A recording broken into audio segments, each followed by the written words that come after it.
Bienvenue au Mâche Patate, le podcast éclaté des urbainculteurs où on célèbre l'agriculture urbaine dans toute sa diversité. Des techniques de culture aux projets innovants, en passant par les enjeux et défis du milieu urbain, on réfléchit avec vous, on en jase avec nos invités et on se fait aller le Mâche Patate!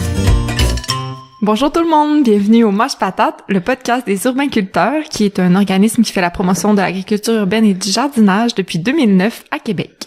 Aujourd'hui, on va aborder un drôle de sujet. On va parler de lactofermentation et même de lactofermentation maison. Donc oui, on va parler notamment de choucroute, de kimchi, de kombucha et de kéfir. C'est peut-être des mots familiers pour certains d'entre vous. Pour d'autres, ça sonne peut-être comme une formule magique dans une langue mystérieuse, comme kimchi, kombucha. Mais on va tout démystifier ça aujourd'hui. Oui, en fait, on peut vous présenter la fermentation comme une option de plus pour préserver vos récoltes parce que vous travaillez fort tout l'été à faire pousser des légumes, on veut pas les perdre. Puis on le présente aussi comme une façon de continuer à cultiver pendant l'hiver. Puis je dis cultiver entre guillemets, mais ce que je veux dire par là, c'est que on continue à prendre soin d'un être vivant, à le soigner, à chérir quelque chose qui va nous fournir des aliments sains. Donc c'est plus un jardin vraiment, mais c'est quand même quelque chose qui est un petit peu comme un jardin puis qui a besoin de soins puis d'un petit peu de suivi. Toi, Marie-Hélène Jacques, est-ce que tu as fait des fermentations à la maison? Ben non. Mais j'aimerais vraiment ça faire du kombucha, mais mon chum à date il est pas séduit. Puis là, j'ai l'impression que je ferais des litres d'un breuvage dont je serais la seule personne à être intéressée. Là. Fait que ça faudrait que je le convainque que c'est délicieux là. Ouais. Puis oui aussi. Quand j'étais au secondaire, là, je pense que je me suis fait donner une mère kombucha comme une chaîne de lettres. Puis là, je sais pas si nos auditeurs les plus jeunes savent c'est quoi, mais dans le temps, là, mettons, on se faisait remettre un papier, puis là, c'était écrit à l'encre rouge. Tu dois recopier cette lettre 3 fois à l'encre rouge et la remettre, et dans 10 jours, tu rêveras de l'homme de ta vie, ou des trucs comme ça. Courriel. Oui, maintenant, ça existe par courriel. Mais là, j'avais reçu ça comme une chaîne de lettres, puis c'était une maman kombucha, puis je devais lui faire 3 bébés, puis je sais pas quelle faveur divine j'allais me mériter pour ça, puis c'était plein de mouches, puis mes parents capotaient. Ouais, charmant cadeau à recevoir dans une lettre. C'est ça. Ben peut-être que notre invité a entendu parler de ça, on va lui demander tantôt. Puis toi, Marie-Hélène Dubé, est-ce que tu fermentes? Mais moi non plus. Moi aussi, ça fait longtemps que je veux puis que je le fais pas. Mais là, j'avoue que c'est pas le bon moment dans ma vie. Là, je suis un petit peu, je suis en train de construire ma maison pour nos auditeurs et donc je suis un peu dans le bordel. Donc non, je me lancerai pas dans le kombucha aujourd'hui, mais j'aimerais vraiment ça. Mais j'avoue que ce qui me retient, c'est aussi un peu l'aspect comme maintenir en vie tout le temps la chose, comme j'ai l'impression de pas pouvoir m'arrêter puis que c'est sans fin. Donc j'ai hâte d'en savoir plus.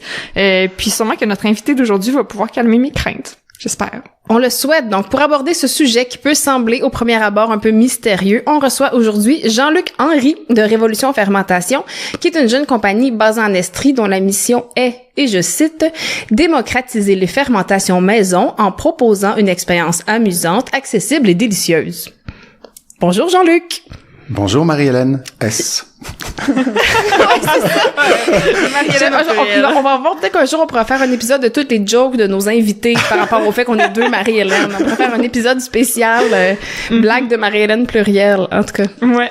Écrivez-nous si ça vous intéresse. Donc Jean-Luc, tu as tout un parcours dans la vie dont la ligne directrice a été, du moins pendant plusieurs années, l'innovation sociale, les technologies web. Et là, ce virage actuel vers l'alimentation, ou plus précisément les aliments fermentés, est-ce que c'est un changement de direction totale ou tu vois ça comme une suite logique de ton cheminement professionnel?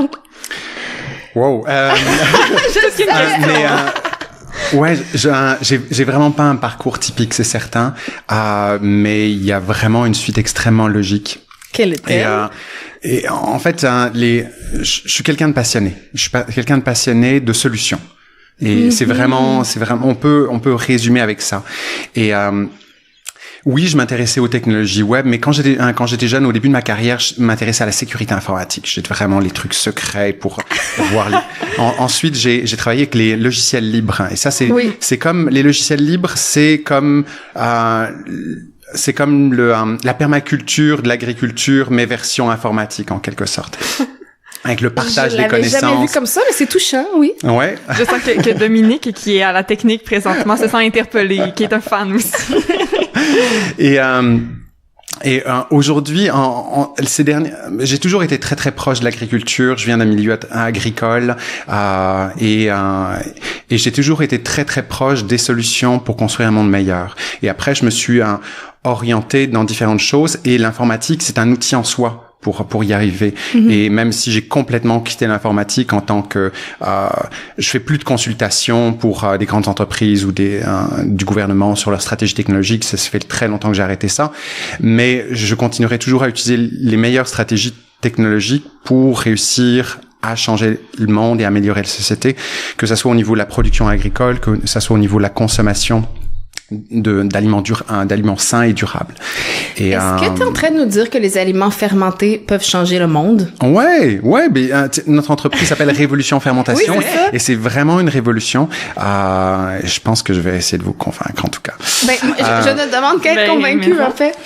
Et puis d'ailleurs, les aliments fermentés, on les appelle aussi des aliments vivants. Souvent, est-ce que tu peux nous en dire plus? Pourquoi on appelle ça des aliments vivants? Parce que ce ne sont pas des aliments, ce sont des animaux. Non, blague à part, quand on fait de la cuisine, d'habitude, c'est de la chimie. Quand vous faites, par exemple, un gâteau, vous mélangez de la poudre à pâte avec de la farine, avec du sel, avec du sucre, et il y a une réaction chimique qui se passe. Quand vous faites une fermentation, en fait, c'est de la biologie. C'est pas de la chimie, c'est de la biologie. Et ce qui se passe, c'est que vous ne cuisinez pas, vous nourrissez des micro-organismes qui vont cuisiner pour vous. Et c'est ça qui est d'une certaine manière une révolution dans la cuisine, une révolution de façon de voir les choses. C'est que oui, on a des petits animaux, des petits êtres vivants dans notre cuisine. La différence, c'est qu'on peut quand même les mettre en pause en les mettant dans le frigo, ce qu'on peut pas faire avec un chien et un chat. Je le déconseille.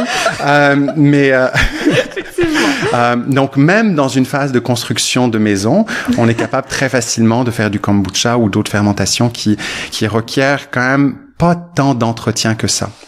Certaines fermentations sont très demandantes, mais d'autres non.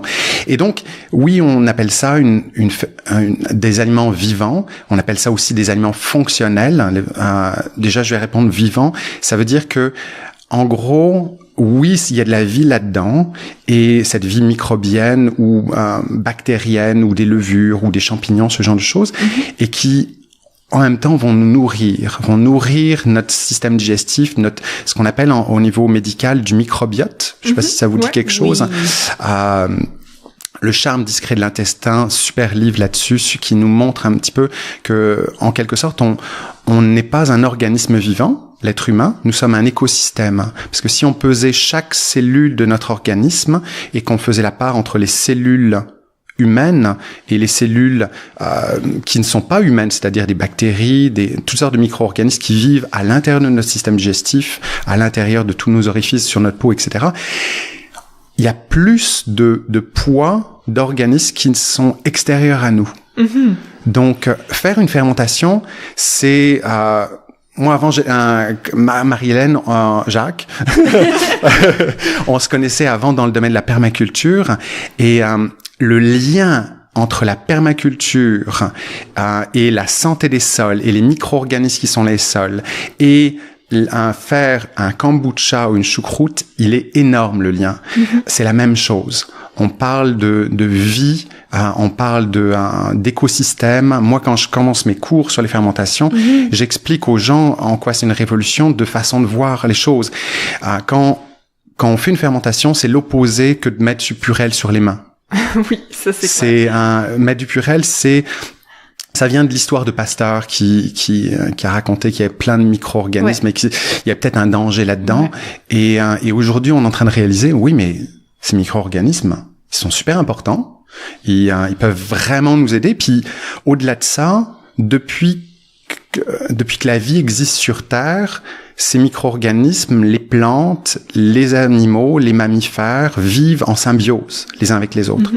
Et si on essaye de détruire les uns, en fait, on est en train de détruire les autres en même temps. Mettre du purel, c'est se tuer indirectement à petit feu, en quelque sorte. Je suis d'accord. Je suis d'accord. Fait quand on faisait un lien en introduction avec le jardinage, notre lien était comme super simpliste, là, dans le sens, on prend soin de quelque chose comme on prend soin d'un jardin.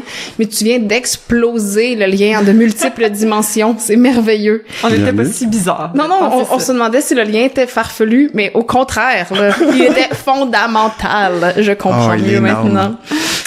Si on plonge dans le sujet là, concrètement. Allons-y. J'ai préparé une baignoire de kombucha. C'est exactement, on allait nager dans, non. Je pense que la fermentation la plus connue, c'est la choucroute. Est-ce que tu me contredis? Oui et non. Oui, je vais te contredire pendant quelques secondes. Ça dépend où on se trouve sur Terre. Ça dépend vraiment beaucoup de ça. Si on parle, par exemple, en Europe de l'Est, oui. Ouais, c'est pas mal la choucroute. Ouais. En Amérique du Nord, en ce moment, c'est le kombucha, pas mal le plus connu. Mais si on va en Asie, je dirais c'est le miso ou alors le tempeh ou d'autres fermentations. Et puis là, on parle de fermentation alimentaire, mais la bière, le vin, le fromage, tout ça, c'est en France. C'est pas mal le vin et le fromage. En Allemagne, la bière est très présente aussi. Belgique aussi. Je vais recommencer ma question, OK? Ouais, je vais dire, ici, au Québec, une des fermentations qui sont les plus connues depuis le plus longtemps, parce que le kombucha, c'est quand même assez récent, là, que ça explose puis que c'est plus grand public, c'est la choucroute, n'est-ce pas? Est-ce que tu me contredis, Jean-Luc? Non, je te contredis pas, Marie-Hélène. Elle te tord presque le bras, mais... Mais je trouve ça très amusant parce que dernièrement, depuis à peu près un an, je fais l'inventaire de tous les producteurs de fermentation au Québec. OK. Et il y a une explosion de producteurs de kombucha. Mais je sais, oui. Il y a un an, j'en avais une vingtaine. Aujourd'hui, j'en ai une trentaine en inventaire. Et des producteurs de lacto, de tout ce qui est fermentation de légumes, j'en ai à peu près 5, 6, à peu près. Okay. Parce que c'est de ça que j'essaie de te faire parler depuis tantôt, là. C'est des lacto-fermentations. On va en parler, OK, d'accord. Pourquoi on dit lacto-fermentation? Ça implique pas du lait, là. Tout le monde sait que lacto, ça veut dire lait. Donc, explication, s'il vous plaît. Alors, l'explication scientifique. Lacto vient d'acide lactique ou de bactéries lactiques. Okay. C'est le même acide qu'on a dans les muscles quand on fait du sport. On a de l'acide lactique dans les muscles. C'est pas qu'on a du lait dans les muscles, c'est de l'acide lactique. Et quand on fait du fromage, en fait, il y a des bactéries lactiques qui transforment le lactose et qui produisent, entre autres choses, de l'acide lactique. C'est la même chose quand on fait une choucroute. Une choucroute, c'est des bactéries lactiques qui vont transformer le chou et fabriquer de la choucroute et produire de l'acide lactique. Donc voilà. Le lacto-fermentation vient de... il y a une transformation de type lactique de nos légumes. Et ça s'apprête. C'est extrêmement simple en passant. C'est vraiment la fermentation la plus simple au monde. Si vous savez faire du steak blé d'Inde patate, c'est plus simple à faire que du pâté chinois, de très très loin. Une choucroute, c'est du chou plus du sel. C'est tout. Tu rajoutes des épices à l'intérieur, mais tu prends du chou, tu le coupes en petits morceaux, tu rajoutes 2 à 5% de sel, c'est-à-dire 2 à 5% du poids du chou. C'est ça. Et voilà, t'as ta choucroute. Enfin, tu brasses, tu mets en pot. 3 semaines plus tard, t'as une choucroute. Ça se résume à peu près à ça. Fait que faire des marinades, c'est compliqué pour rien. C'est compliqué pour rien. Bien sûr, il y a plein de petits trucs. Puis je l'explique dans les formations. Les formations durent formation, atelier pratique. On fait hier soir, on est une vingtaine de personnes. On a fait de la choucroute et on a fait des carottes marinées. Marinées? Mariner, c'est en quelque sorte dans la saumure. Okay. Dans une saumure. Donc, une saumure, c'est du sel plus d'eau. C'est extrêmement simple. Et c'est la même chose, le même genre de pourcentage, 2 à 5% de sel. Des carottes avec de la cannelle ou des carottes avec de l'orange en lacto, c'est terriblement bon. Et si c'est populaire depuis très très longtemps, les fermentations lactiques, les fermentations de légumes, c'est que ça a plein d'avantages. Quels sont-ils, Jean-Luc?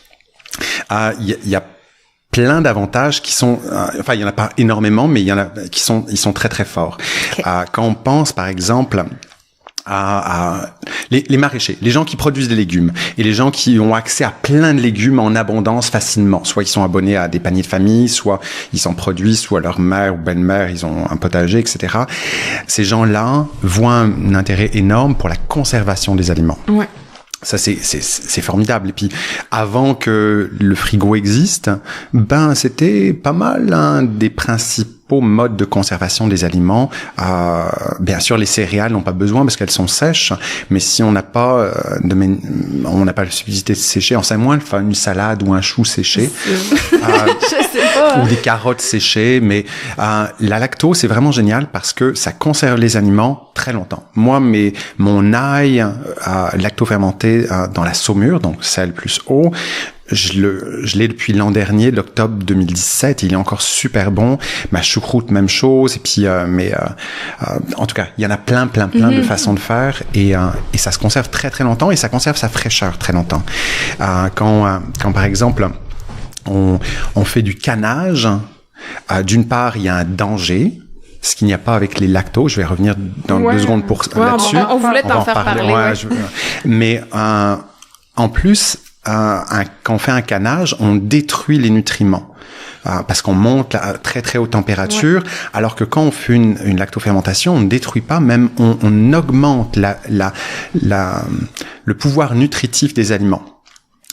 Par exemple, les colons qui sont venus en Amérique, ceux qui ont survécu, c'est en grande partie grâce à la choucroute, parce que la choucroute est bourrée de vitamine C, et donc ils sont pas morts du scorbut lors de la traversée en bateau.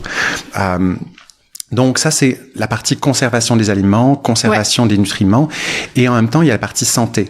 C'est d'une part, c'est plus sécuritaire de manger un légume fermenté qu'un légume non fermenté ou cuit. Par exemple, de temps en temps, il y a des éclosions de listeria, E. coli. On entend que, les concombres ou les salades laitue romaine sont ramelées parce que il y a eu telle éclosion de cette bactérie pathogène, etc.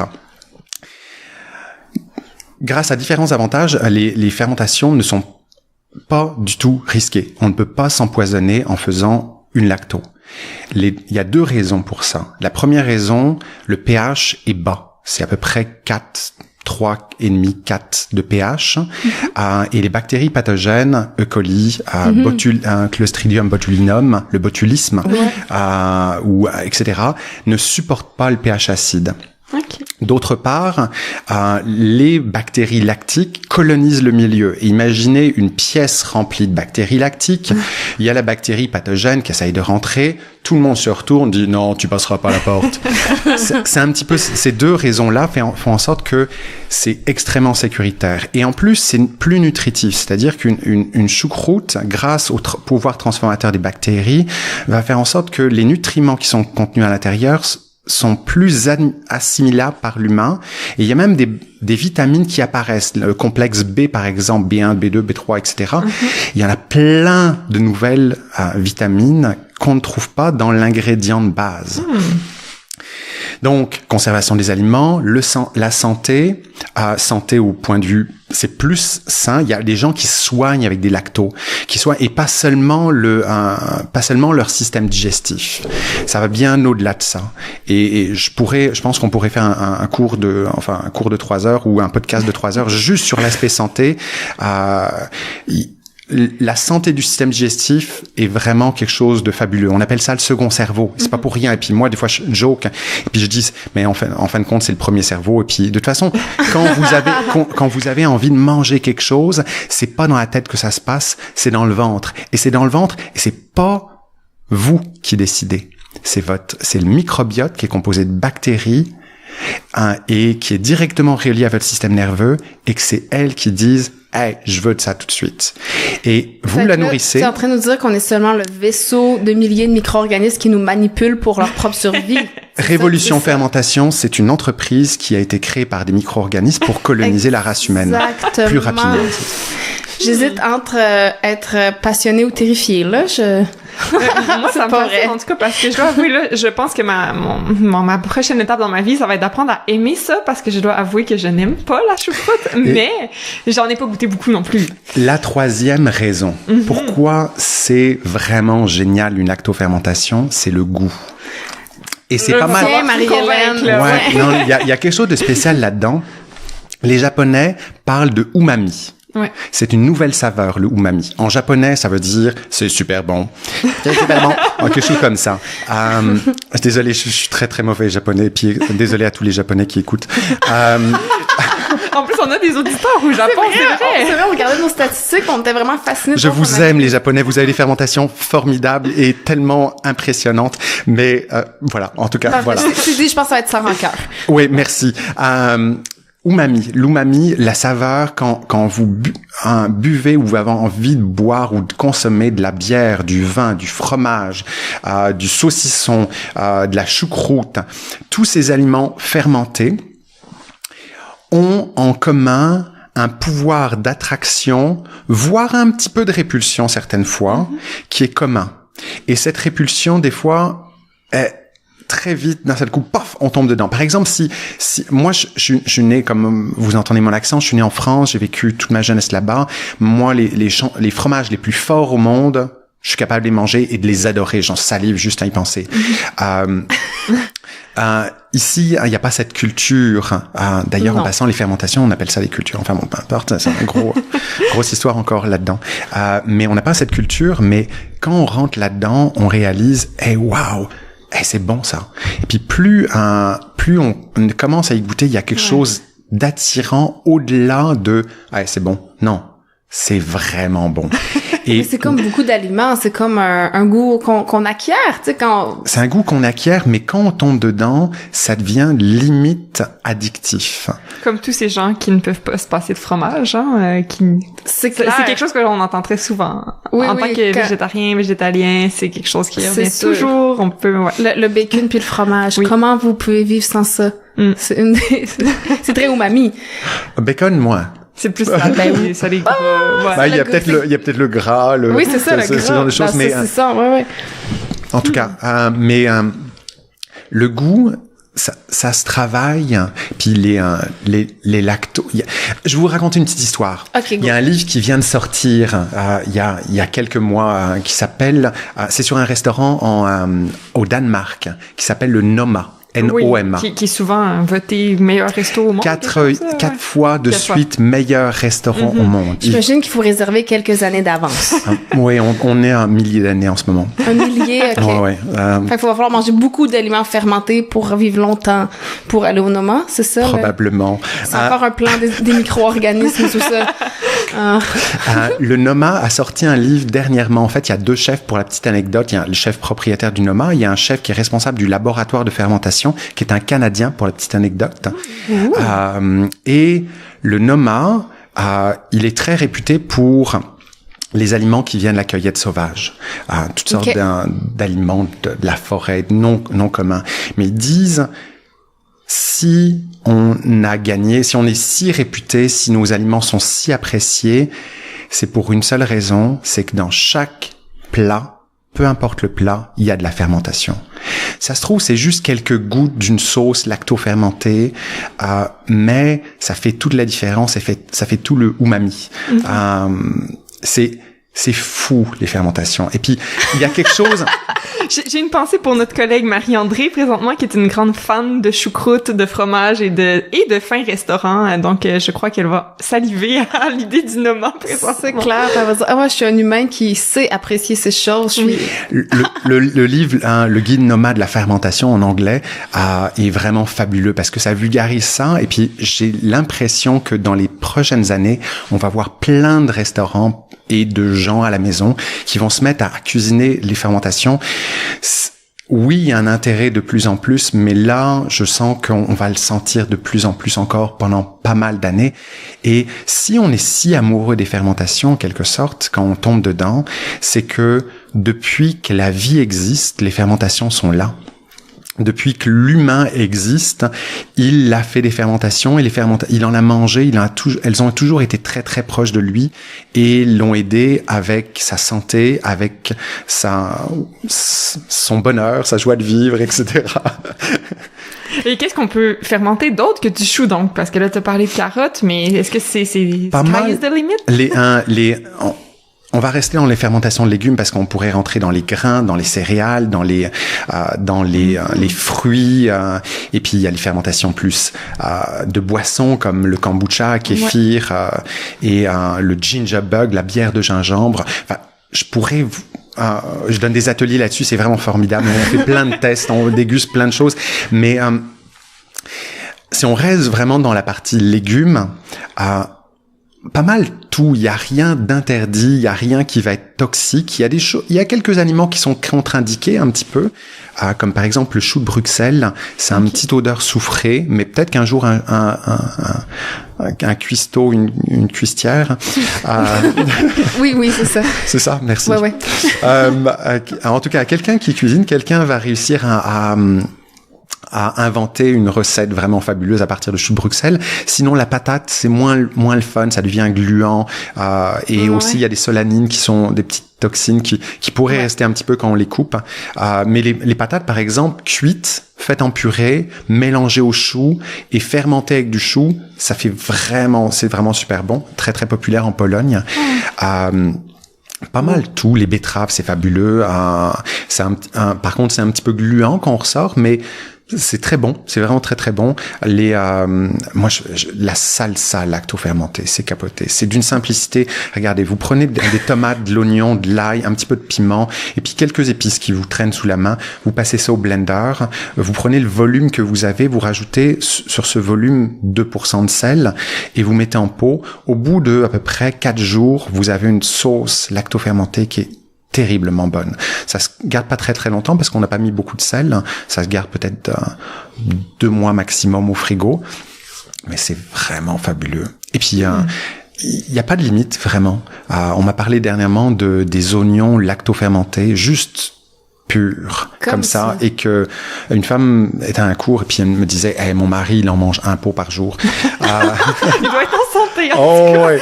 Le kimchi, un jour je pourrais vous parler du kimchi, c'est vraiment fabuleux. Mais j'avoue que ça déjà j'aime plus ça que la choucroute peut-être parce qu'il y a plus d'épices, c'est plus épicé. Ouais. Le kimchi c'est patrimoine mondial de l'humanité classé par les Nations Unies. C'est tellement vous savez, en France, par exemple, on a le vin, on a le fromage. C'est vraiment très, très fort culturellement. Mais en Asie, c'est totalement différent. En Asie, il y a d'autres fermentations à base de champignons, à base d'autres choses. Le tempeh, par exemple. Et en Corée, il y a le kimchi. Et il y a autant de recettes de kimchi que de coréens. Et tout au long de l'année, chaque famille produit son kimchi avec les ingrédients qui arrivent aux fonctions du moment de l'année. Tiens, quand il y a pêche de tel poisson, ils ajoutent tel poisson, ou quand la récolte de tel légume, etc. Et c'est fou. Moi, je connais tellement de personnes qui sont accro kimchi et ça se mange dans tout, c'est-à-dire oui, la plupart des lactos sont des condiments, c'est-à-dire qu'on va bien sûr il y a des gens qui mangent tout seul comme ça, mais souvent on va l'utiliser pour accompagner une salade, accompagner une soupe. Dans la soupe, c'est fou. Depuis tantôt il y a des images de voyons, des expressions d'extase qui passent sur le visage de Jean-Luc quand il parle. Dans les pâtes au pesto avec du kimchi. C'est bon. Et le kimchi, c'est du chou chinois, du daikon, le grand radis blanc, un piment coréen qui s'appelle le gochugaru. Les semences portent un autre nom, mais vous trouverez facilement ça. Il y a du gingembre, il y a de l'ail. Il y a la sauce de poisson souvent, puis ça c'est les principaux ingrédients. C'est quelque chose d'assez relevé. Des fois, en Amérique du Nord, on appelle kimchi quelque chose qui est plus une choucroute pimentée, donc à base de chou vert, dans lequel on a rajouté du gingembre, de l'ail, des fois un petit peu de piment, du curcuma même. Ouais, c'est plus ça que j'avais comme repère, moi aussi, là, En fait, tu me ramènes des souvenirs, là, que la première ferme où j'ai bouffé à 17 ans, j'ai fait du kimchi. J'avais comme oublié ça, mais c'est vrai. Puis c'était juste du chou chinois avec du piment fort là finalement. Ouais. C'était pas ce que tu décris là. Ben moi je vous décris un petit peu la base de la recette coréenne, mais il y a plein de façons de faire et puis c'est correct qu'il n'y a pas un trademark là-dessus. Mais tu dis qu'il y avait autant de kimchi que de coréens, fait qu'on peut imaginer qu'il y a. Puis non, mais là ça s'exporte donc maintenant il y a plus autant de kimchi que d'humains. Et encore pas sûr, je pense qu'il y en a plus encore. Est-ce qu'on peut te faire parler du kombucha? Ouais, 2 secondes, c'est super facile. Du kombucha, c'est un thé sucré fermenté. Hop là, voilà. Merci, on va passer au sujet suivant. On va parler du kéfir. Non, c'est pas vrai.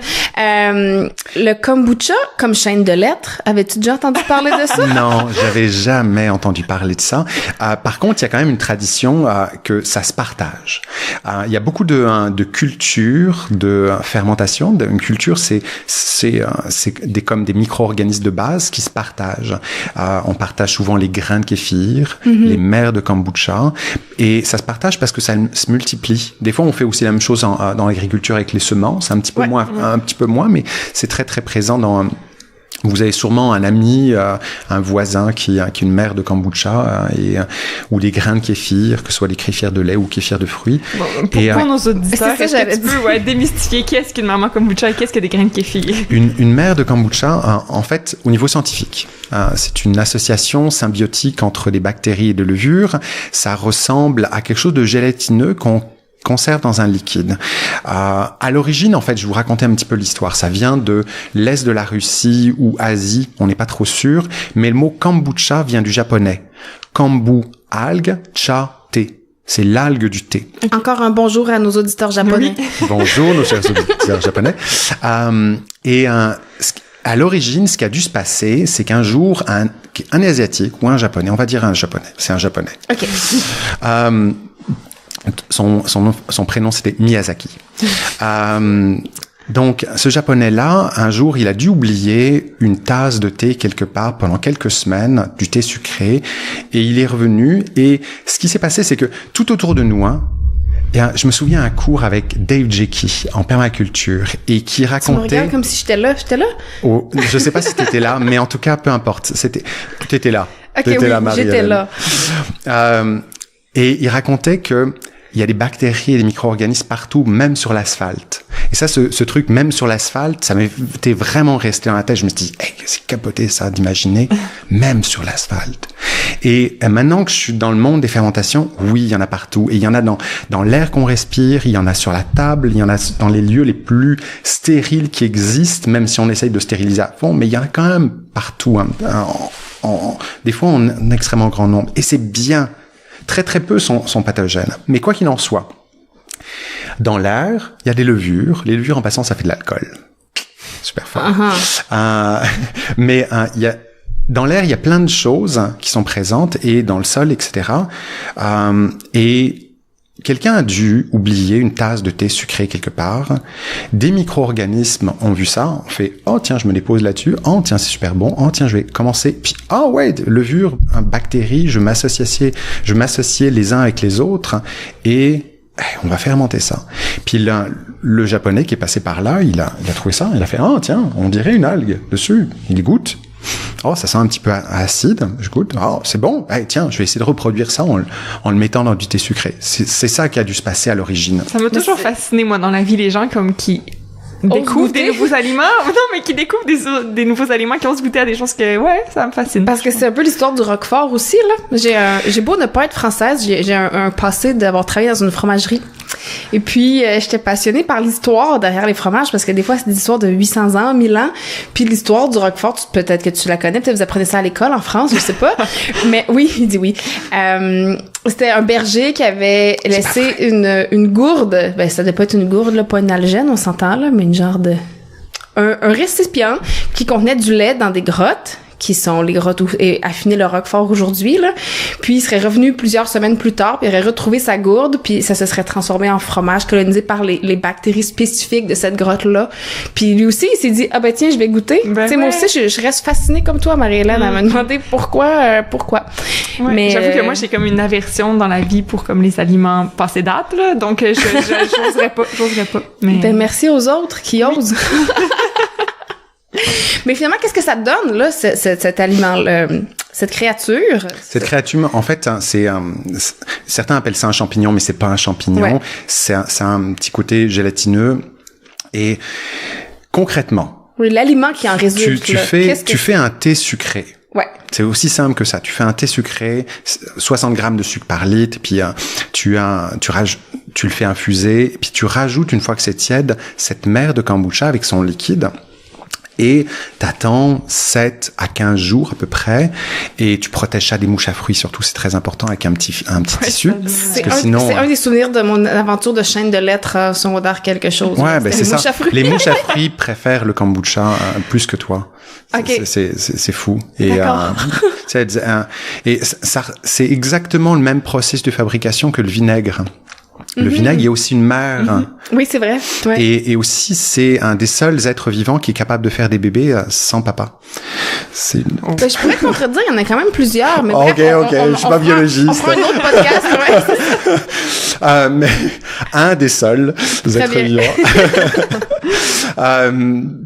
Non, blague à part, c'est tu fais un thé sucré. Tu rajoutes la mère de kombucha et au bout de quelques jours, ça va devenir de moins en moins sucré, de plus en plus acide. Et le jour où c'est vraiment parfait à ton goût au niveau du taux de sucre, du taux d'acidité, là, t'embouteilles. À ton goût, à toi. Parce qu'il y a des gens qui boivent ça comme du vinaigre, là, c'est épouvantable. Ouais, et puis d'autres personnes qui boivent ça super sucré. Et puis, dans le commerce, on trouve des kombucha super sucrés, d'autres super vinaigrés. Et puis, il y en a vraiment à tous les goûts. C'est ça qui est vraiment le fun. Ouais. Et tu peux, si t'aimes le gingembre, tu peux en mettre plein. Tu peux mettre toutes sortes de saveurs. Tu fais vraiment ce que tu veux. Tu mets de la tisane, du jus, whatever. Comme t'as dit, il y a autant de recettes de kimchi que de coréens. Il y a autant de kombucha que de buveurs de kombucha. De Québécois. En fait, tous les buveurs de kombucha au monde sont au Québec. Après, il y en a beaucoup. Et puis le kéfir, en quoi ça diffère en fait du kombucha? C'est très similaire, mais c'est pas les mêmes micro-organismes. C'est ça en fait la différence. Une mère de kombucha, en fait, on a une mère, c'est quelque chose de plat. Le kéfir, c'est à base de grains. Okay. Et c'est pas des céréales. C'est pas des graines, mais ça a une texture gélatineuse de petites graines. Et il y a deux types de kéfir. Quand on connaît le kéfir dans le commerce, en fait, c'est du kéfir de lait.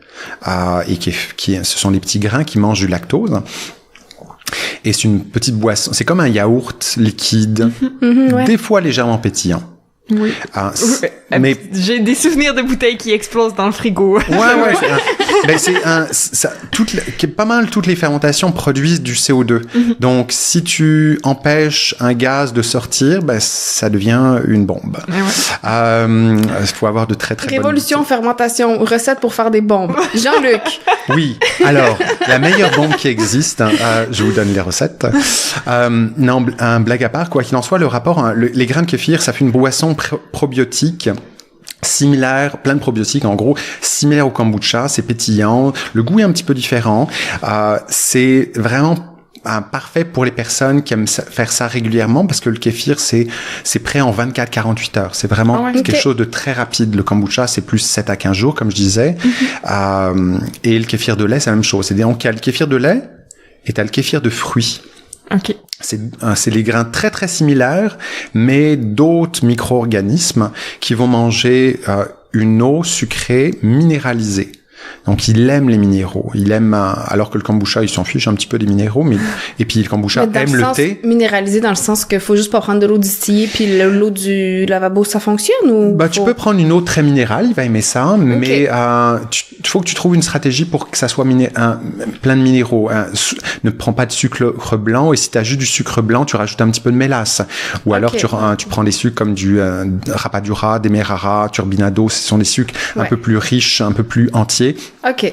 Et puis voilà, tu mets souvent une figue à l'intérieur avec une petite rondelle de citron. Et puis c'est très rapide, c'est vraiment formidable comment c'est rapide.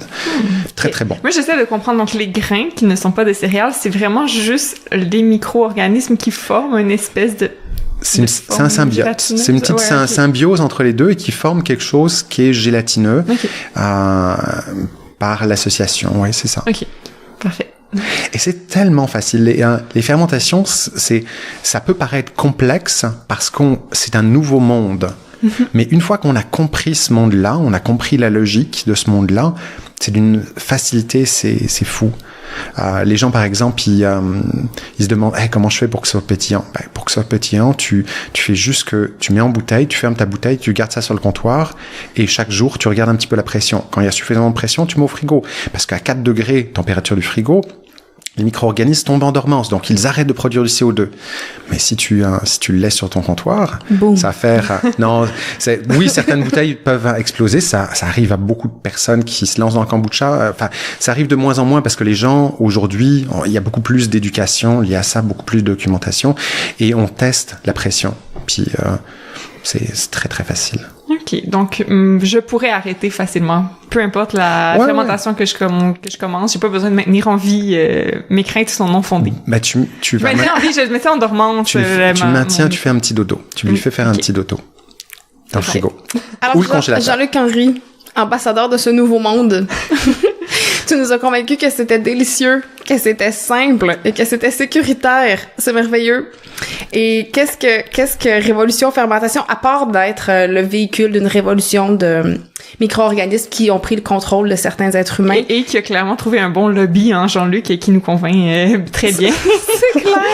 Qu'est-ce que ceux d'entre nous qui ne sont pas microscopiques, les humains, qu'est-ce qu'on peut retrouver chez Révolution Fermentation si on veut embarquer dans l'aventure, là? En fait, à la base de l'aventure, en fait, moi, il y a un an, j'étais en train de réfléchir au démarrage de cette aventure avec mes amis les micro-organismes. Et on était en train de faire un plan d'affaires de ce projet-là. Et puis, on a trouvé un livre qui s'appelle Révolution Fermentation, qui a été écrit par deux gars, Sébastien Bureau et David Côté. Oui. Et David Côté, certains le connaissent parce que il a co-créé Crudescence, Rice Kombucha et maintenant les Juloup. Oui. Et Sébastien Bureau, c'est le biologiste derrière, qui est le savant fou derrière Rice Kombucha. Okay. Et aujourd'hui, il aide les fabricants de kombucha du Québec et puis de partout à travers le monde. Et ils ont écrit ce livre-là de vulgarisation des fermentations. C'est vraiment une volonté très, très éducative, Révolution Fermentation. Et on s'est rendu compte, Seb, David, Barthélemy, une troisième personne qui a fait un film sur le même chose que le livre, mais au format vidéo. Et tous les quatre, on était extrêmement complémentaires et on a décidé de créer cette entreprise. Notre rêve, c'est que dans chaque cuisine, il y ait une fermentation. Que ce soit une choucroute, un yaourt, un fromage, un kombucha, un tempeh, name it. Il y en a plein de sortes, des plus simples aux plus complexes, aux plus gustatives. Un jour, il faudra que je vous parle du natto, ce truc-là qui est fou, japonais, et puis...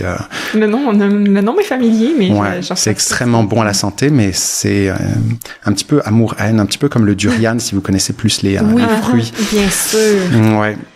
En tout cas, quoi qu'il en soit, tout ça pour dire, c'est que notre rêve, c'est que vraiment il y ait des fermentations dans tous les foyers et que pour tous les bienfaits que ça peut apporter à la société et que ce soit en réduction du gaspillage alimentaire ou conservation des récoltes ou de la santé de l'humain, et etc. Et du plaisir qu'on a. C'est le fun de fermenter. C'est vraiment génial. Puis moi, quand une bouteille de kombucha jaillit, je trouve ça le fun. J'essaye de faire en sorte que ça arrive pas trop souvent, mais il y a quelque chose de magique. Il y a quelque chose de fabuleux là-dedans. Et on veut montrer à quel point c'est simple, que c'est amusant de faire des fermentations.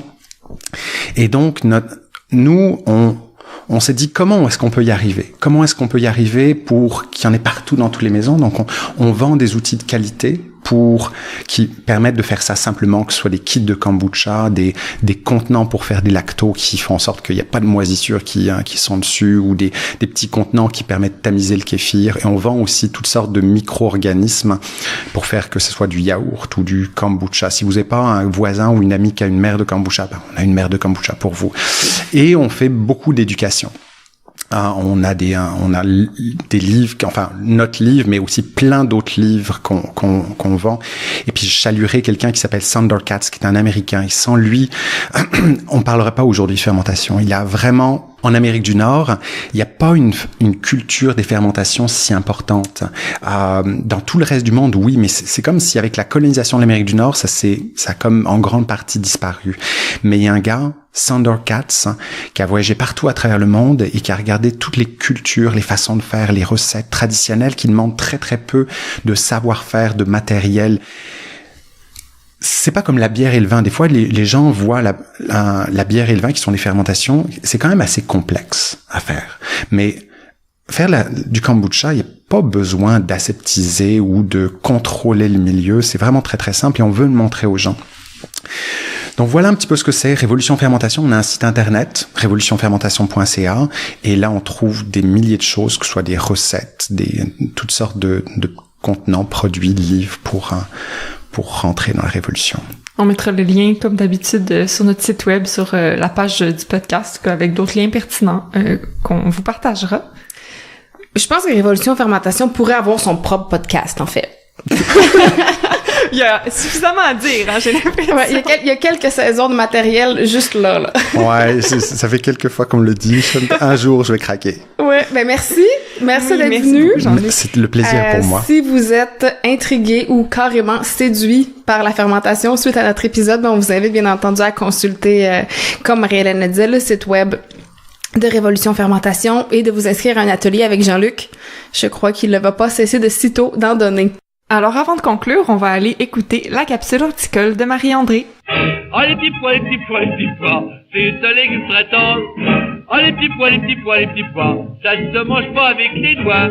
L'hiver est encore bien présent, mais tout jardinier passionné rêve déjà de son jardin. Quelle culture choisir? Comment faire mon plan? Quel est le meilleur aménagement à faire avec mon espace? Tant de détails à considérer. Il existe un outil, l'échelle de permanence, qui peut servir de guide dans le design de votre potager, ciblant diverses contraintes à considérer, de la plus facile à modifier à celle difficilement modifiable. Faisons le tour rapidement. Attention, je vais vous bombarder de questions. On commence par ce qui est pratiquement immodifiable, mais qui est ô combien important, le climat. Prenez le temps d'identifier la zone de rusticité dans laquelle vous vous trouvez, tout particulièrement si vous souhaitez implanter des vivaces comestibles ou arbres et arbustes fruitiers. Prenez connaissance de la course du soleil à l'endroit où vous souhaitez cultiver. Cela vous aidera à choisir l'emplacement de végétaux plein soleil, ombre et mi-ombre. Voyez si vous êtes sur un site venteux, car plusieurs plantes potagères réagissent mal dans de telles conditions. Le vent entraîne un dessèchement plus rapide du terreau et peut abîmer les plants. Les balcons et toits sont souvent exposés à de telles conditions. Ensuite, prendre connaissance de la topographie du site. Si vous avez un terrain en pente, sachez que le haut sera habituellement plus sec et le bas plus humide. L'approvisionnement en eau, si essentiel car pas d'eau, pas de vie. Est-ce que j'ai un accès facile? Une sortie d'eau extérieure? Est-ce que mon boyau se rend au potager? Quel type d'irrigation serait le plus adapté à mon style de vie? Ah, tant de questions. Tout dépendant d'où vous résidez, il peut être utile de vérifier quelques aspects légaux, comme par exemple si vous souhaitez vous lancer dans l'aménagement d'un potager de façade ou d'une terrasse sur votre toit. La réglementation change d'une ville à l'autre, prenez le temps de vérifier. Votre potager doit être accessible afin de faciliter l'installation et l'entretien. Les toitures sont souvent données en exemple, mais si vous devez monter 2 escaliers suivis d'une échelle pour y avoir accès, est-ce vraiment réaliste? Aussi, prévoyez les aires de circulation, surtout pour acheminer les matériaux et si vous utilisez une brouette ou de la machinerie. Que vous soyez au centre-ville, en campagne ou à l'orée de la forêt, la faune présente convoitera potentiellement votre jardin. Pensez-y. Pour les gens qui cultivent en plein sol, prendre connaissance du type de sol dans lequel vous allez cultiver est important. S'il y a constamment une flaque d'eau qui s'accumule après une pluie ou au printemps à la fonte des neiges, c'est peut-être signe que cet emplacement se draine mal ou est très compact. Est-ce vraiment le meilleur emplacement à choisir? Êtes-vous en mesure d'analyser sa texture? Si votre terrain se trouve à un endroit où il y a déjà eu une usine, le sol pourrait être contaminé. L'asphalte. Vous pouvez la retirer, mais il est également possible de poser des pots dessus. Les arbres, ils sont grands et majestueux, mais leurs racines peuvent représenter une compétition majeure pour vos cultures. Finalement, l'esthétisme. Jardin de production intensive ou aménagement comestible coquet? Avez-vous des vues à bloquer, des objets à camoufler? Ouf, tant de détails à considérer, de questions à se poser, mais croyez-moi, si vous prenez un peu de temps pour réfléchir à ces éléments, vous vous éviterez assurément des surprises et désagréments. Bon design!